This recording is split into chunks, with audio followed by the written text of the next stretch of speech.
So ఎప్పుడు వస్తుంది? So KTR తదుపరి న్యాయ పోరాటం ఎలా ఉండబోతుంది? సో ఎల్లుండి ఏసీబీ అధికారులు ఏం చేయబోతున్నారు? సో దాదాపుగా అరెస్ట్ అనేటువంటిది లాంఛనంగానే మనకు కనిపిస్తుంది.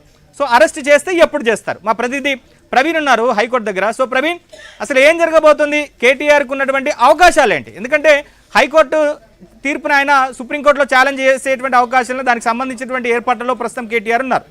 సో విచారణకు ఎల్లుండి రావాల్సిందిగా ఏసీబీ అధికారులు చెప్పారు. సో మళ్ళీ దాన్ని ఏమన్నా ముందుగా కుదించేటువంటి అవకాశాలున్నాయి అంటే బహుశా మరోసారి ఇవ్వాలనే విచారణకు రమ్మని చెప్పేసి అడిగేటువంటి అవకాశాలున్నాయా, లేదా రేపు రమ్మనేటువంటి అవకాశాలున్నాయి? ఎందుకంటే కేటీఆర్కు సుప్రీంకోర్టుకు వెళ్ళేటువంటి అవకాశం ఇవ్వకుండా అరెస్ట్ చేసేటువంటి విషయంలో సో ఇట్లాంటి టెక్నికాలిటీస్ అసలు ఏమున్నాయి? సో ఈ సర్టిఫికేట్ కాపీ ఎప్పుడు వస్తుంది? సో కేటీఆర్ ముందున్నటువంటి అవకాశాలు ఏంటి?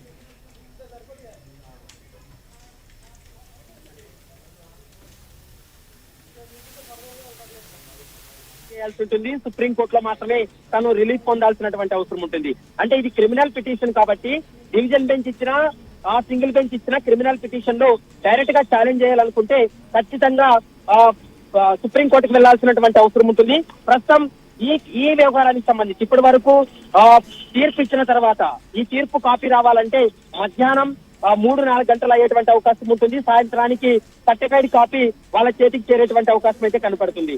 అయితే నెక్స్ట్ ఏసీబీ స్టెప్ ఎలా ఉండబోతుందంటే మధ్యంతర ఉత్తర్వులు ఇచ్చినటువంటి సమయంలో నోటీస్ ఇచ్చారు. అంటే నిన్న మధ్యంతర ఉత్తర్వుల వరకు కూడా నిన్నటి వరకు కూడా మధ్యంతర ఇంటరీమ్ ఆర్డర్ ఉంది కాబట్టి నిన్న ఇచ్చినటువంటి నోటీసులు దానికి మాత్రమే పరిమితం అవుతుంది.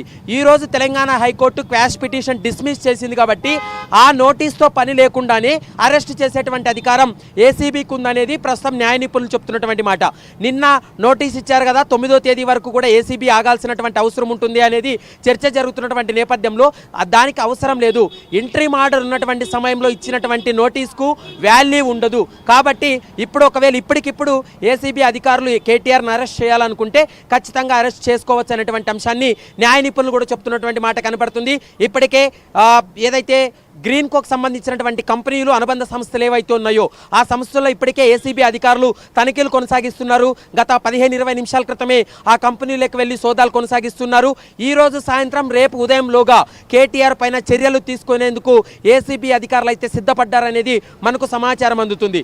ఈ రోజు సాయంత్రం వరకు కూడా సర్టిఫైడ్ తీర్పు కాపీ ఇప్పటికే కేటీఆర్ చేరిన తర్వాత దాన్ని సుప్రీంకోర్టులో ఛాలెంజ్ చేయాల్సినటువంటి అవసరం ఉంటుంది.